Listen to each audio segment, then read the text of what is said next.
cell therapies are different than typical pharmaceutical reagents where one batch is needed for every patient. So the decentralized model where you have one main manufacturing facility that provides for the world, it does not really function well for cell therapies. They benefit from local manufacturing.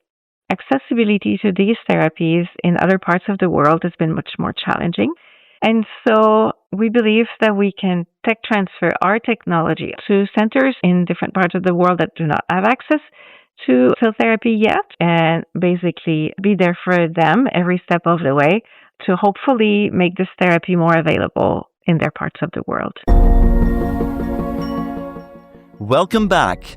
In part 1, Chantale Bernatchez from CTMC, a joint venture between Resilience and MD Anderson Cancer Center, walked us through the science and complexity behind T-cell therapies and how CTMC builds processes that respect the biology rather than fighting it. Now we go further. We'll talk about next-generation cell therapies, the realities of global technology transfer, and the manufacturing barriers that still stand between these treatments and the patients who need them. Let's pick up where we left off. Are you juggling the complexities of CMC development while trying to enjoy the beauty of biotech? Have you ever wondered if there's a way to simplify bioprocessing? Welcome to the Smart Biotech Scientist podcast, where we're diving headfirst into the very challenges you face. We're breaking it down, demystifying the jargon, and giving you the keys to unlock your full potential. I'm your host, David Brohlman, and I get it. With 15 plus years in the biotech industry, I face the same challenges you do. There's a way to simplify and streamline so you can remove complexity, you can skip trials and errors, deliver without delay your groundbreaking therapy to clinics and market, and still enjoy every single step. Do you want to learn how industry experts and I did it? Grab a cup of coffee and your favorite notebook and pen. Now is the time to take your bioprocessing game to the next level. Let's smarten up biotech. I'd like to zoom out now, Chantale, and look at the way you operate. You work in a particular setting. You are operating, or you embraced a patient-adjacent manufacturing model that is directly embedded within MD Anderson. Can you tell us how this changes the way you develop processes, and also then how you are able to develop these processes faster and get into clinics faster? Yes. So I would say that our close collaboration with MD Anderson Cancer Center, we're physically in close proximity, and we also have a very good collaboration with clinical teams over there, and also with the regulatory interactions with FDA. Our regulatory team, actually, for first-in-human studies, files the IND on behalf of MD Anderson in electronic format with FDA. So we have been able to have touch points with FDA on multiple products at this point, filing pre-INDs, INDs, and IND amendments for multiple engineered and unengineered TIL, different CAR T modalities. So I think it's been useful for us to understand from a process perspective also the requirements of FDA that are phase appropriate when you move into clinical development. And also because of our background in T-cell therapy development at MD Anderson, and actually I'm from MD Anderson, a lot of people from my group joined this new company. So we are just continuing the work that we've started at MD Anderson early on, and we've built bridges, logistic workflows with MD Anderson in terms of acquiring afferents products or tissues, tumor tissues, and sending the finished product back.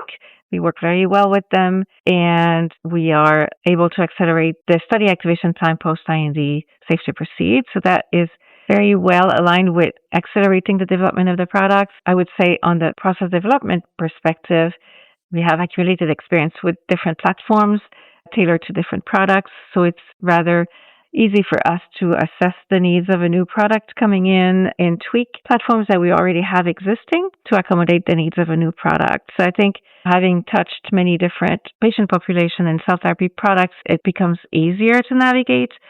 But we also need to stay on top of the innovation with instruments and reagents side to really allow newer products to break new ground and take the manufacturing to the next step. At CTMC, we have a focus on what we call bioinnovation, trying to see what are the new trends and what can help us help our partners in our processes. For example, a lot of our products use retroviral transduction, which can be particularly interesting in terms of closing the process for various reasons. Retroviruses need proliferating cells to integrate, and to get cells to be in a proliferative state, we need sometimes to activate them in a stronger manner, which is difficult to then do in a closed system manner. But we now have worked with other innovative companies that have found solutions to these problems, and we're incorporating these new technologies in our new iterations of our platform. So I think for me, it's been very interesting to see how we can work together with our technology partners and biopharma partners to improve on the quality of the package that we provide. What are the key success factors with this model? Is this the close proximity that allows you to develop faster? Is it the access to knowledge? Is it something else? It's a little bit of both. I would say that we have developed a model that's maybe unusual. It's not akin to a typical CDMO. It is collaboration-based. We like to really add value to the products. And so for that reason, we have collaborated more with smaller companies that may not have a fully defined process, that we can help them work through their process challenges so they don't have to reinvent the wheel, right? We are very familiar with TIL and CAR T processing. If a new TIL or CAR T comes in and they want to add a gene or knock out a gene, we usually can incorporate this in a platform process and save them a lot of time going from a research process to a GMP room appropriate process.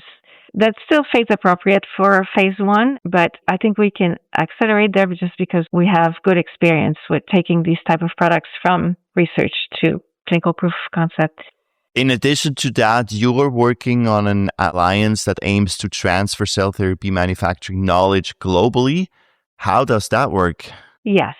This program probably stems from the realization that cell therapies are different than typical pharmaceutical reagents, where, as I talked about before, one batch is needed for every patient.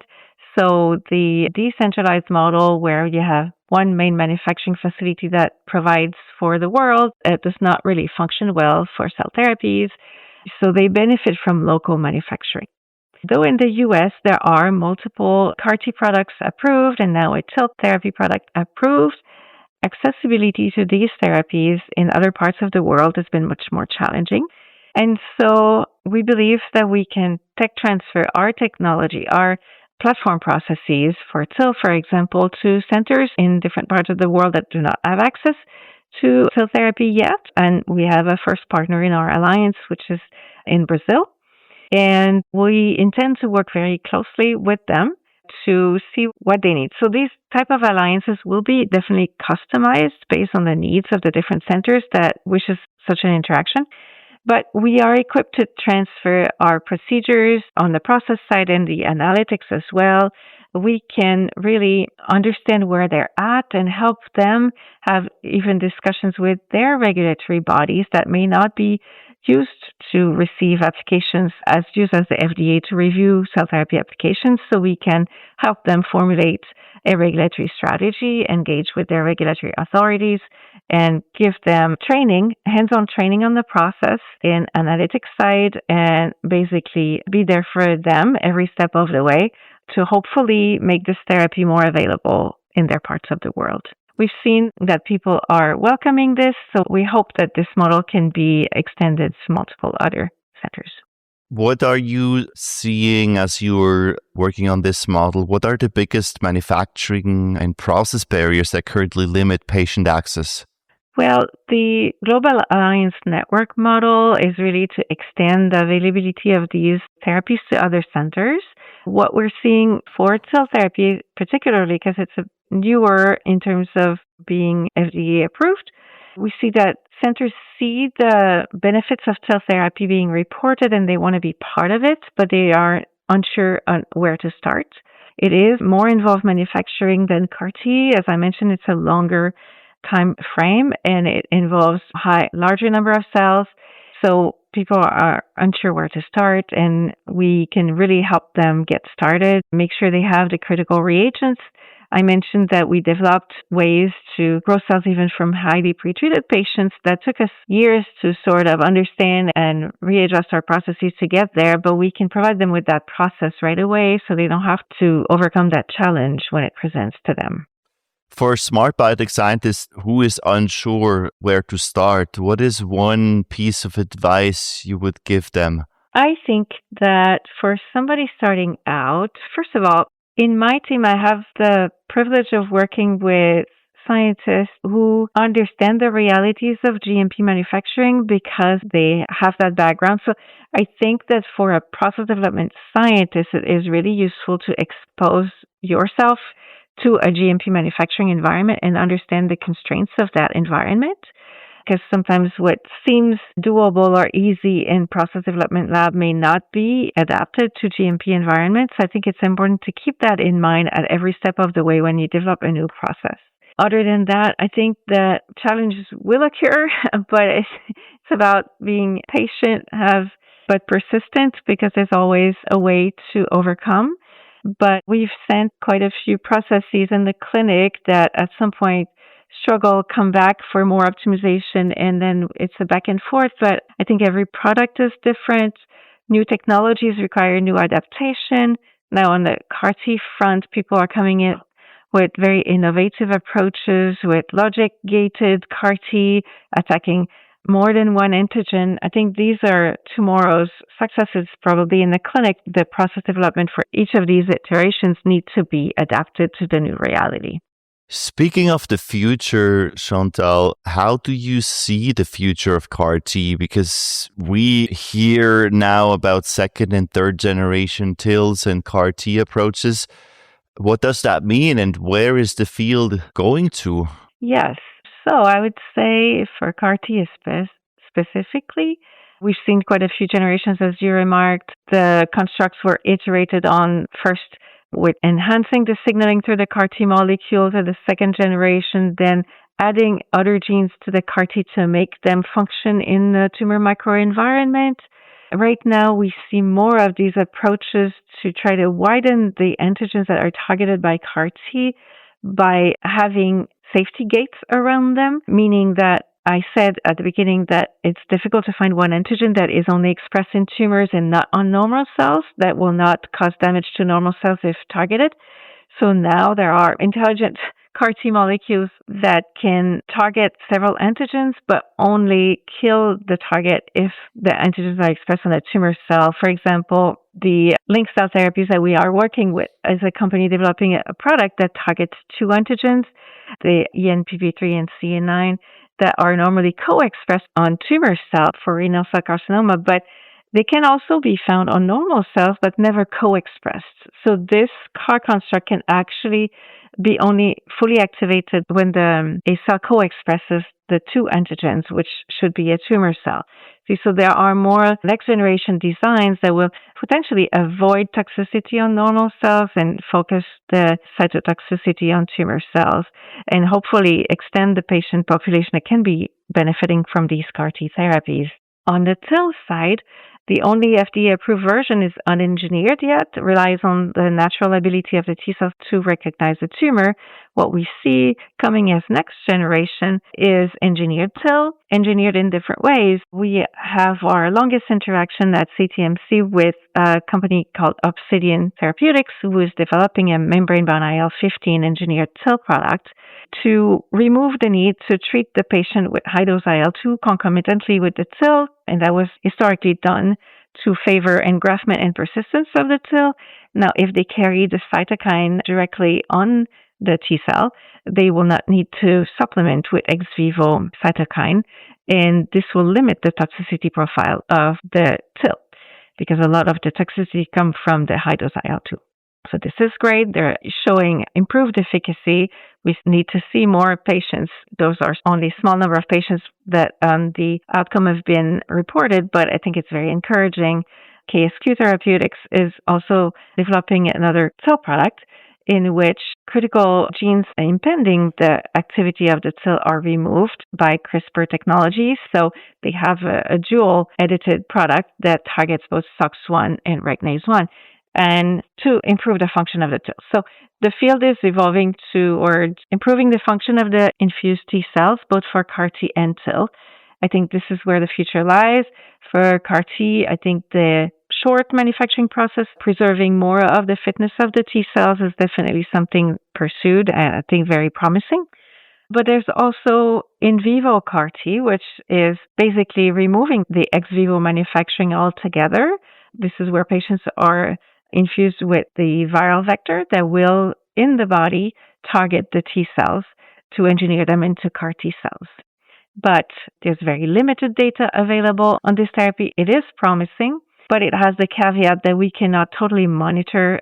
Well, with ex vivo expanded T cells, we can fully monitor the dose that we're giving, the number of viral integration in the product that is infused, and we can make sure this is uniquely a T cell product. These safety guardrails are not available for the in vivo CAR T. Strategies are elaborated so that the virus will integrate only in T cells, but it still needs to be demonstrated that there are no other cells that are engineered or tumor cells that would be engineered. So I think that there's a long way to go before this becomes mainstream, but it is a very interesting approach, very promising approach, but we just don't know enough yet to understand how applicable it will be. Before we wrap up, Chantale, what burning question haven't I asked that you are eager to share with our biotech community? I think that CAR T and TIL therapy are there to stay as a treatment modality. I'm very hopeful for the future. I think that we are seeing more and more effective therapies. So I think the future is bright. Being in this field for a while, I'm very excited to see it coming to fruition and having so much successes. I don't know what question to ask you. Excellent.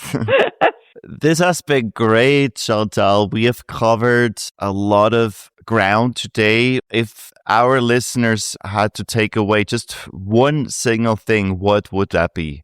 I think the field currently has come a long way. We have now regulatory approval for both CAR T and TIL. I think many hurdles have been overcome. I see a lot of interest to expand accessibility to these therapies in maybe other geographies, and I really hope that in the next few years we see an acceleration of these and that patients just have more access globally to these therapies. Where can people connect with you and learn more about your work and hopefully also get inspiration from your novel model? We can connect on LinkedIn. I'm happy to chat about our model. We're happy to have anyone stop by in Houston at CTMC as well. Happy to connect and see how we can help you develop your product or just learn about our model. Because I think that the model that we are developing, which is really a comprehensive partnership with early cell therapy developers, is something that is needed in the field. I think the fee-for-service model has a lot of limitations, and our model can actually help these early cell therapy developers to avoid missteps and accelerate the development. And what I mean that is getting to testing new therapies faster and getting access to patients. There you have it, smart biotech scientist. Use this opportunity to reach out to Chantale, and you will find the links in the show notes. And thank you very much, Chantale, for being on the show today and sharing your passion about cell therapies and giving us a picture of where this field is going to. Thank you so much. My pleasure. Thanks for having me. From next generation cell therapy approaches to global manufacturing networks, Chantale Bernatchez has given us a clear-eyed view on where this field is heading and what it will take to get there. This conversation is packed with insights you'll want to bring back to your bench. And if you found it valuable, please leave a review on Apple Podcasts or wherever you listen. It helps other scientists to find the show. Thank you for tuning in today, and I'll see you next time. All right, smart scientists. That's all for today on the Smart Biotech Scientist podcast. Thank you for tuning in and joining us on your journey to bioprocess mastery. If you enjoyed this episode, please leave a review on Apple Podcasts or your favorite podcast platform. By doing so, we can empower more scientists like you. For additional bioprocessing tips, visit us at smartbiotechscientist.com. Stay tuned for more inspiring biotech insights in our next episode. Until then, let's continue to smarten up biotech.